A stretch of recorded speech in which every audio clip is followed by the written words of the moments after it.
They told me to get close to him, learn his secrets, gain his trust, report back.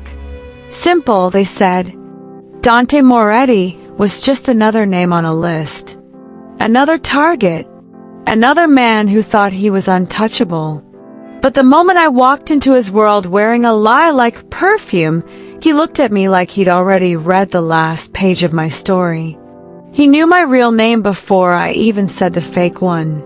I was sent to spy on a killer, but he'd been watching me long before I ever received the mission.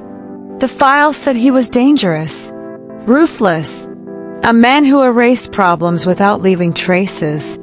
What the file didn't say was that my own handler had already sold me to his enemies. I thought I was the hunter. I was the bait. And Dante, he wasn't my target. He was my only way out. But survival came with a price. Trust the man I was sent to destroy, or die by the hands of the people who trained me. Have you ever walked into a trap, knowing it might be the only way out? Because I did. And the moment he slid that photograph across his desk, a picture of my handler shaking hands with Dante's rival, I realized something terrifying. This was never about gathering intelligence. It was about making me disappear. The envelope arrived at 3 a.m. No knock. No warning.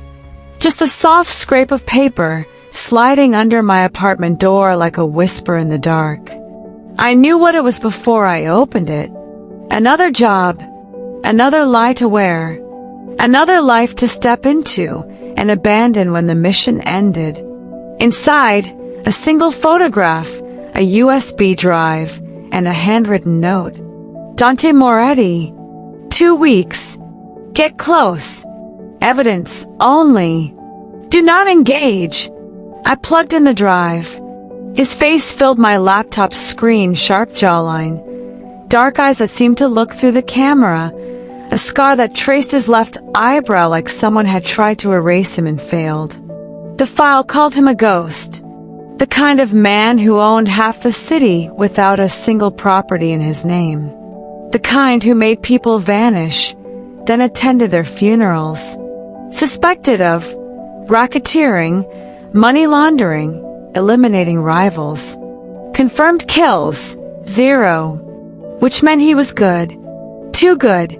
My handler Marcus had been tracking him for 6 months. Every lead went cold. Every witness went silent. And now, somehow, I was supposed to do what an entire task force couldn't. Get inside. I stared at the second document, my new identity. Elena Russo. Art dealer, Milan-born, recently relocated, single. I'd played a dozen women before her.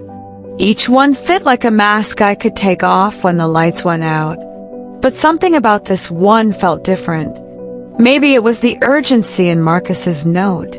Or maybe it was the way Dante's photograph seemed to watch me even after I closed the file. I met Marcus the next morning at our usual place, a cafe on Fifth where tourists drowned out secrets. He slid a second phone across the table. Burner. Untraceable. You'll make contact tonight, he said, stirring sugar into coffee he wouldn't drink. He frequents a club called Obsidian. Upscale. Exclusive. Your name's already on the list. And if he doesn't bite... Marcus smiled, but it didn't reach his eyes. He will. Men like Dante collect beautiful things. You'll be irresistible. Something in his tone made my skin crawl. What aren't you telling me? He leaned back, studying me like I was a chess piece he was deciding whether to sacrifice. Dante's careful. Paranoid. He suspected we've been watching him, so he's tightened his circle. But there's a weak point, which is... he lost someone 6 months ago. Someone close. We don't have a name, but we know he's been searching. Marcus pulled out another photograph. A ring. Gold band. Engraved with a symbol I didn't recognize. A rose wrapped around a dagger. "If you see this ring," Marcus said quietly, "you're in." I memorized the image. I should have asked why. I didn't. That night I became Elena. Red dress, crimson lipstick, confidence I didn't feel. The line outside Obsidian stretched around the block, but my name opened doors. Inside, the music pulsed like a heartbeat low, hypnotic, dangerous. I ordered a martini I wouldn't finish and scanned the room. And then I saw him. Dante Moretti sat alone in a private booth overlooking the floor, shadows clinging to him like a second skin. He wasn't looking at the crowd. He was looking at me. Our eyes met, and in that single moment, I felt it, the shift, the trap closing. He raised his glass, a invitation, or a warning. I walked toward him, every step feeling like the beginning of the end. He stood as I approached, tall, controlled, and on his right hand, the ring, the exact one from Marcus's photograph. My breath caught. "Elena Russo," he said, voice smooth as smoke. "I've been expecting you." I hadn't told anyone my cover name outside the agency. He knew. How does Dante know her cover identity? What will he say next? And what game is he really playing? Expecting me? I kept my voice steady, but my pulse was screaming. Dante's smile was slow, dangerous, the kind that made you forget whether you were prey or a guest. "Don't look so surprised, Elena." He said my fake name like it was a private joke. "Beautiful woman, alone, walking straight toward me like you already knew where I'd be sitting." He gestured to the seat across from him. "Either you're brave, or someone sent you." I slid into the booth, crossing my legs, buying time. Maybe I just have good taste in company. Maybe. His eyes never left mine. Or maybe you're exactly what you appear to be, a woman who deals in art, recently moved from Milan, looking to make connections in a city that eats newcomers alive. Every detail. Perfect. Too perfect. He lifted his glass, the ring catching the dim light. That rose and dagger. The same symbol Marcus showed me. "You're staring," Dante said softly. "Beautiful ring." I met his gaze. Family heirloom. Something flickered across his face. Not anger. Grief, maybe. Or recognition. Something like that. He set down his glass and leaned forward, elbows on the table. Close enough I could smell his cologne, cedar and smoke. "Tell me, Elena, what brings an art dealer to a place like this? We're not exactly known for our culture. I go where the money is. Honest." "I like that." He tilted his head. "But you're lying." My stomach dropped. "Excuse me." "Your accent," he said, voice casual, like he was commenting on the weather. "It's flawless."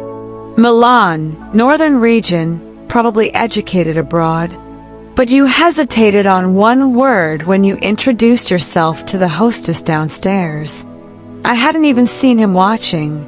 "Nerves," I said smoothly. "First night in a new city." "Is it?" Dante's smile widened. "Because I checked. Elena Russo's been in New York for 3 weeks. Rented a gallery space in Soho.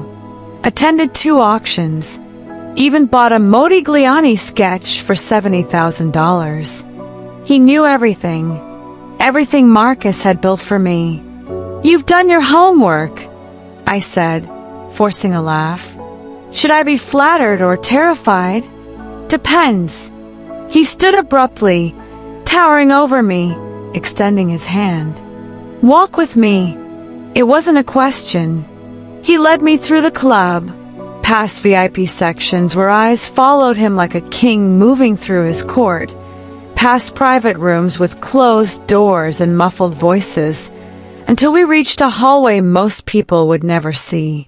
An elevator. Black marble. No buttons. Dante pressed his palm to a scanner. The doors opened. After you. I stepped inside, my training screaming at me to run. But running meant failure. Failure meant Marcus would send someone else. Someone who might not walk out. The elevator climbed in silence. When the doors opened, we weren't in a club anymore. We were in a penthouse. Floor-to-ceiling windows overlooking the city. Minimalist furniture. A bar made of black granite. And on the walls, art. Real art. A Caravaggio. A Rothko. Pieces worth millions, hanging like they were postcards. You said you go where the money is, Dante said, walking to the bar. Well, here it is. He poured 2 glasses of whiskey. Neat. Handed me one. Now tell me what you're really doing here. I told you. Elena Russo is a cover. He said it like a fact. A good one. Expensive. The kind of identity that takes months to build and costs 6 figures to maintain. He took a sip, watching me over the rim of his glass. So whoever sent you, they want something badly. My hand tightened around the glass. No one sent me. Liar. He stepped closer. Close enough I had to tilt my head back to hold his gaze. But that's okay. I don't need you to tell me the truth yet. Yet! Because I already know who you work for. The room tilted. You're Marcus's girl. Hearing my handler's name and Dante's voice felt like ice water in my veins. I don't know anyone named. Stop! His voice dropped, quiet and absolute. I've known since the moment your name appeared on my guest list tonight.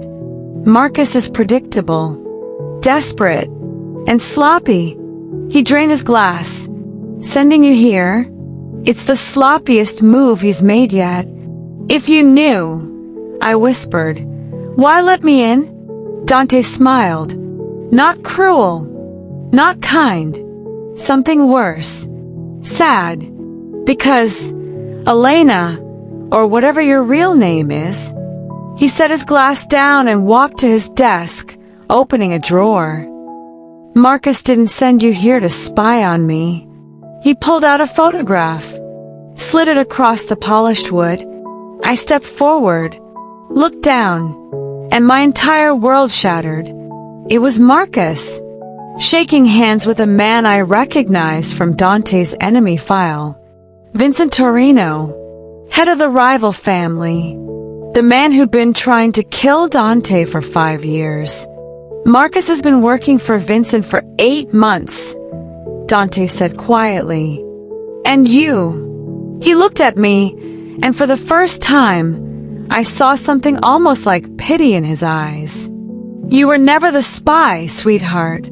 My hands went numb. Then what am I? Dante stepped closer, his voice a whisper that wrapped around my throat. Bait! Cliffhanger. If Maya is the bait, what is Marcus really planning? And why would Dante tell her the truth? Bait! The word echoed in my skull like a gunshot. I stared at the photograph. Marcus's smile. Vincent's hand gripping his like they were old friends. Partners. You're lying, I whispered, but even I didn't believe it. Am I? Dante's voice was soft. Too soft. Think about it. Marcus sends you alone, undertrained for someone like me, into the lion's den with a cover story that wouldn't fool a street hustler. He tells you to get close, gather evidence, don't engage. He laughed, bitter and low. He set you up to fail. Why? My voice cracked. Why would he? Because Vincent needs me distracted. Dante moved to the window, hands in his pockets, silhouetted against the city lights. He's planning something big, a move against my operations. And the best way to keep me looking the wrong direction? Send a beautiful woman to my door. Someone I'd have to investigate, someone who'd occupy my time. He turned back to me, and when I inevitably discovered you were a plant, Marcus knew exactly what I'd do. Kill me! Yes! His eyes held mine. Except I'm not going to. Silence stretched between us like a wire pulled too tight. Why? I asked. Why warn me? Why tell me any of this? Dante stepped closer. So close I could see the scar on his eyebrow, the exhaustion behind his eyes, the weight he carried like armor. Because 6 months ago I lost someone. His voice dropped. Someone Marcus promised to protect. He was undercover in Vincent's organization, feeding me information. And one night, Vincent found out. He looked down at the ring on his finger. They sent me pieces of him in a box. My breath caught. Marcus didn't even try to extract him. He let him die because it was convenient. Because my pain made me reckless. Easier to manipulate. Dante's jaw tightened. So when your name came across my desk 3 days ago, when I saw Marcus's fingerprints all over your cover, I knew. This was his next move. Then why am I still alive? Because you're not like him. Dante's hand lifted slowly, carefully, and brushed a strand of hair from my face. The gesture was so gentle it hurt. I've been watching you for 3 days. The way you hesitated before entering the club. The way your hand shook when you took that first step toward me. You're good at this, but you hate it. He was right. I hated all of it. What do you want from me? I whispered. The truth. His thumb traced my jawline. What's your real name? I shouldn't have answered. Every rule I'd ever learned said don't give him anything real. But I was so tired of being no one. Maya. Maya. He repeated it like a prayer. That's who you are. Not Elena. Not Marcus's weapon. Just you. Tears burned behind my eyes. I don't even know who that is anymore. Then let me show you. He didn't kiss me. He didn't need to. Instead, Dante handed me a phone. A real one. Not a burner. Call Marcus, he said. Tell him you're in. Tell him I trust you. That I've invited you to a meeting tomorrow night at the docks, Pier 17, midnight. That's a trap. Yes. Dante smiled, sharp and deadly. But not for me. Vincent's been waiting for an opening. Marcus will tell him. And when Vincent's men show up thinking they're ambushing me, he pulled out a tablet, showing me surveillance feeds. Police. Federal agents. They'll walk into a sting operation I've been building for 6 months. I stared at the screen. You've been working with the feds? Immunity deal. I give them Vincent and Marcus, I walk away clean. He looked at me. But I need bait they'll believe. I need you to sell it. And after... My voice barely worked. After they're arrested, what happens to me? Dante cupped my face in both hands, forcing me to meet his eyes. You disappear. New name. New life. Somewhere Marcus can't find you. Somewhere safe. His forehead touched mine. I have resources. Money. Connections. I can make you vanish so completely, it'll be like Maya never existed. And us. The question slipped out before I could stop it. His smile was sad. Beautiful. Real. There is no us, Maya. There can't be. Not in this world. His lips brushed my temple. But if there was... If I was someone different, someone clean, I would have fought for you. I would have burned everything down just to keep you safe. A tear slipped down my cheek. Dante, make the call. He stepped back, breaking contact. Sell the lie. Tomorrow night, you play your part one last time. And then, he handed me a plane ticket. Rio de Janeiro. One way. Then you run. And you don't look back. I made the call. Marcus believed every word. The trap was set. And as I left Dante's penthouse, the sunrise breaking over the city like a wound, I realized something. I wasn't bait anymore. I was the hunter. And tomorrow night, Marcus and Vincent would learn what happens when you underestimate a woman who has nothing left to lose. Dante gave me an escape, but he gave me something more valuable. He gave me the truth, and the power to choose my ending. Cliffhanger. Tomorrow night at Pier 17, who will survive the trap? And will Maya really run, or will she stay to watch the men who used her finally fall? Pier 17. Midnight. The water was black glass, reflecting nothing but shadows. I stood exactly where Dante told me to, under the broken streetlight, wearing the wire he'd given me, playing the role one last time. Marcus's voice crackled in my ear. You're doing great, Maya. Just keep him talking. Vincent's men are in position. I touched the wire beneath my collar. They thought I was theirs. They had no idea I'd already chosen a side. Headlights cut through the darkness. A black SUV. Dante emerged, alone, hands visible. Playing his part perfectly. He walked toward me, slow and deliberate. Elena! His voice carried across the pier, loud enough for the wire. You came. You asked me to trust you. I said my scripted line. So here I am. He stopped 3 feet away, and in his eyes I saw it. The plan. The end. The goodbye. Vincent's men are here, he said quietly. Only I could hear. 30 seconds. Stay behind me. Don't run until I tell you. Then louder for the wire. I need to show you something. In the warehouse. We turned toward the building. That's when the world exploded. Gunfire. Shouting. Floodlights erupted from every direction. Federal agents pouring out of shadows like an avalanche. FBI. Hands where we can see them. Vincent's men scattered, but there was nowhere to go. The pier was surrounded. And then I saw him. Marcus.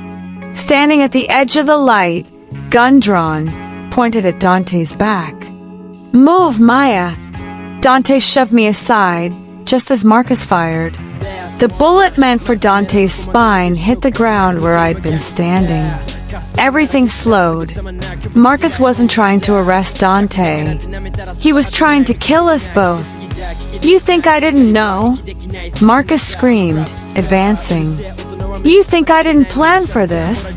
His eyes found mine, wild and venomous. You were supposed to die in that penthouse, Maya.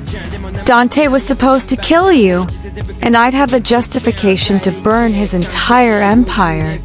My legs wouldn't move. But you turned her, Marcus snarled at Dante. You made her believe your lies. They weren't lies. Dante's voice was ice and fury. You sold her. You sold all of us. For what? Vincent's money. For survival. Marcus's hand shook. You think the agency pays enough for the risks we take? Vincent offered me a way out. Real money. Real power. And all I had to do was deliver you. He raised the gun again. This time at me. You were never supposed to matter. The shot echoed across the water. But I didn't fall. Dante did. He'd stepped in front of me, taking the bullet in his shoulder, twisting as he fell, his own gun rising. One shot. Clean. Precise. Marcus dropped, clutching his leg, screaming. Federal agents swarmed him, weapons trained, shouting commands. And I fell to my knees beside Dante. No. No, no, no. My hands pressed against his wound, blood hot and slick between my fingers. Why did you? You didn't have to. Yes, I did. He smiled through the pain, his hand covering mine. This was always the play, Maya. Let Marcus reveal himself. Let the feds see him try to kill us both. He coughed, wincing. Immunity deal included protection for you. Witness relocation. New identity. But only if you were a victim. Tears blurred my vision. You got yourself shot for me. Shoulder wound. I'll live. His thumb brushed my cheek. But you? You get to disappear. Really disappear. Marcus goes to prison. Vincent's organization falls. And you. I run, I whispered. Just like you said. Yeah. An ambulance wailed in the distance. Federal agents were already pulling Marcus away, reading rights he couldn't hear over his own screaming. Dante's eyes held mine. The ticket to Rio. It's still good. New passports in the envelope. Money's in the account. His voice was getting weaker. You take it. You go. You forget this ever happened. And you. Immunity, remember? I disappear too. Different direction. Clean slate. The ambulance arrived. Paramedics rushing toward us. This was it. The ending. The goodbye. Except 6 months later. Rio de Janeiro. I stood on a balcony overlooking Copacabana Beach, the sunset painting everything gold and rose. A new name, a new life, a small gallery where I sold real art to real people who didn't know I'd ever been anyone else. I should have been happy. I was safe, free, alone. I heard the door open behind me. Probably my neighbor, borrowing sugar again. Beautiful view. I froze. That voice. I turned slowly. Dante stood in my doorway, shoulder-heeled, scar barely visible, wearing a linen shirt and the kind of smile that made my heart forget how to beat. You were supposed to disappear, I whispered. I did. He stepped onto the balcony. Different direction, remember? Dante. Turns out Rio's a popular destination for people starting over. He moved closer. Funny coincidence. There's no such thing as coincidence with you. No. His hand cupped my face, thumb tracing my cheekbone like he'd done that night in his penthouse. There isn't. You said there couldn't be an us. I lied. His forehead touched mine. Or maybe I was wrong. Maybe two people who've burned their old lives down can build something new. Something real. And if it doesn't work, then we'll have tried. His lips brushed mine. Soft and careful and full of promises neither of us knew how to keep. I spent 6 months trying to forget you, Maya. Trying to convince myself you were safer without me. And I'm selfish. He kissed me properly this time, deep and desperate and tasting like second chances.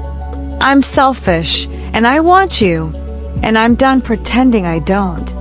I kissed him back, harder, like I could pour every fear, every hope, every impossible dream into that single moment. When we broke apart, breathless, the sun had set completely. Just us and the stars and the sound of waves. So what now? I asked. Dante smiled. Real. Unguarded. Free. Now. We live. They called him Danger. I called him mine. And in a city where no one knew our names, where our pasts were ghosts we'd left behind, we built something they said was impossible. We built love. Not the kind from movies. The kind you fight for. The kind you choose. Every single day. Some games you can't win. But the ones worth playing, you don't play them alone. Red Heart subscribe, because some stories don't end. They just find better beginnings.